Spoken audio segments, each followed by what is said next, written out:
Wow, they really stepped it up for this tournament. Okay, so yeah, we're going to be getting Bowser Rob here. It is extremely easy for them to take a stock if either of them gets a grab, honestly. Both characters' neutral airs are insane. Both their back airs kill mad early, so Raru and Doramigi definitely got to be careful. At these low percents, of course, got to stay away from Raru. Don't want to get tagged by those crazy Luigi combos, but I mean, look at that right there. Off a stray hit, nearly, oh no, actually taking the stock off Doramigi already. Yeah, and again, I can't remember. Is it Hawk that plays Rob? Yeah, I believe so. Or is it Linus? I think Hawk is the Rob. I think. I could be wrong. We'll see. Oh no. Whatever. Hawk, you're Rob today if you weren't before. We're going to get so much hate for not noticing. I'm like 75% sure Linus is the Bowser slash. Okay. I'm pretty sure Linus does play the Bowser, and sometimes Ike, I think, or is that? Yeah, Bowser okay. Ike. Mm-hmm. Okay. Yeah, we're fine then. But yeah, even those stray hits, like even just laser hitting Bowser and someone else, you saw him trying to sneak that back air in. It's so strong. Wow! Yeah, trying to go for another side B there. Again, that's just a strong hit with Rob, especially on town in city. Just not playing it safe whatsoever. And Hawk definitely going to be tanking this one for red team right now. Mm-hmm.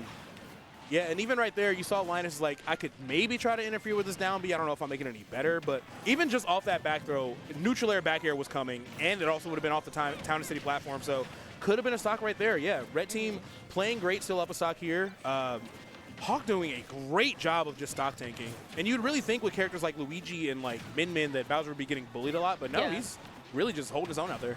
Yeah, and I think if anything, Doramigi's kind of get like forced into these corners and ledges so much by Linus. I mean, just his presence is so threatening, and he is a big body, so it's almost like this wall that you need to get through. And unfortunately, you know, Doramigi gonna fall down to his last stock here, and while Raru and Hawk still try to last on to the second stock. However, Hawk is trying to find this last Doramigi stock and make it quick, and Linus is gonna be there to catch the second stock of Raru. Yeah, Doramigi got to be so careful.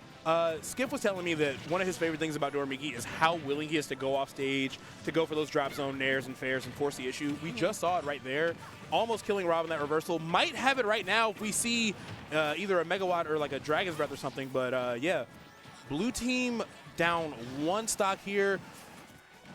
Hawk still hanging on, but I thought that F smash was going to kill. No, this is just really, really close here.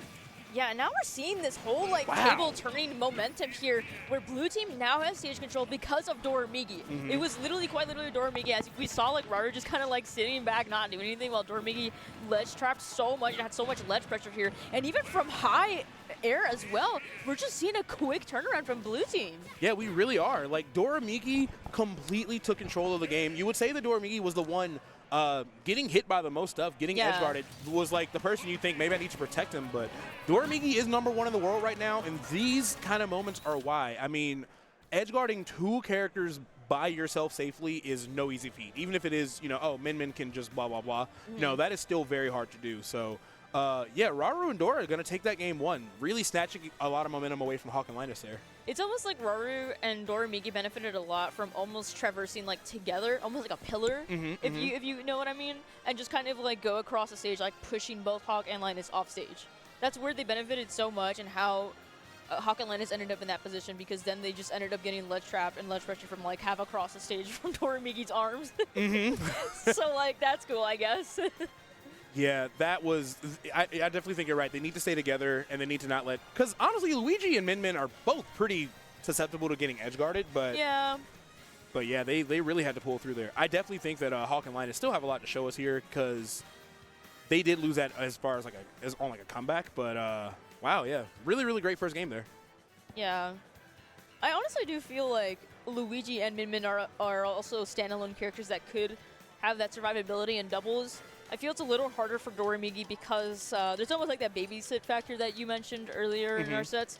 Not exactly that Min needs help, but it's almost in a way of like, you know, if she overextends, or again, she's vulnerable when, you know, her arm extends and whatnot, it's a scary situation if, you know, you're not being covered, and that's kind of the whole like key factor of doubles. It's like to make sure someone's having your back, and if Raru isn't there in time or whatnot, it could be disastrous, as we did see in the first game. But it ended up turning around for them. And Luigi's not like a character with like exceptional ground speed to make that easy either, so it really matters on positioning. I gotta say, when that match first started, that first 20 seconds, you're watching people get deleted off just like straight. Are they good?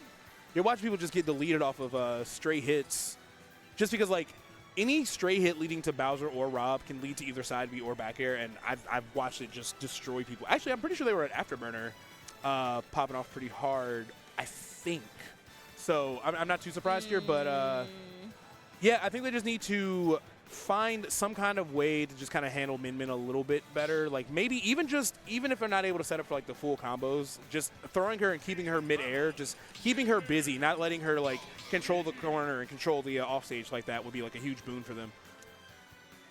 Yeah, we'll see here. We're going to be still locking in the same characters now for game 2. Linus, again, still being able to bring them down to their last stocks. I mean, that was off the bat for our game 1. I'm going to be running it back to Town and City here, so this could be scary territory for both teams again, as we have those shorter side blast ones as well. So it looks like Red Team might be looking for those early, like horizontal kills or whatnot, anything they can bank off of here. And you even saw right there the hesitation as Linus is looking for a side B and finds it after all. Excuse me, Hawk does. So amazing start right there. Raru off stage with no jump. I don't know. Oh, he does have his jump. Barely going to make it back here. But yeah, as soon as one of them gets started, it is rare that the other teammate doesn't just straight up delete you. So yeah. Right there, bam, overcommitted against Bowser. I mean? It's just like there's that synergy there. If you don't have your teammate to back you up, it's going to be a little rough here. Oh my gosh, and not even landing the uppie there on Linus. Unfortunately, going to have to pay the price with a little command grab coming out of Linus here. And again, still going to keep Doramigi at bay. However, he lands that back throw. Not going to take the stock, though. Yeah, I got to say, Linus' survivability in the second game is really, really strong. It's also wild how much mileage you're getting out of these 2v1s against Doramigi's Min Min. It is coming through right there. Double Dragon's Breath going to take those stocks, but Min Min is an amazing character to break up those team combos, but still, they're just finding them so quick. Oh, this is not good. Oof. This is not good. This is not good. Oof. Help him. Someone? Hello? I think I see what's happening here. I think Raru and Doramigi are like, all right, they're insane together, but if we just separate them and just both play top 10 in the world right now, we're Gucci. And that's exactly what we just saw. They turned into a singles match, and they both just functionally zero to death the other character. So now Hawk and Linus down to their last stocks here. That reflected Laser doing him no favors, and Doramigi cleaning it up, and suddenly this is 4 stocks to 1 after that explosive start. Yeah, and that game 1 really was just kind of like a refresher, just kind of to feel things out. But yeah, I mean, time and time again, we're just going to be seeing. Okay. Okay, girly pop. Okay, we're killing our teammates out here. You love that for you. If someone was like, who's #1 in the world right now? And I showed them that 5 seconds. You know what? Linus got his lick back there. He went for the last. He did. Yeah. They're laughing about it. Wow. Oh, man.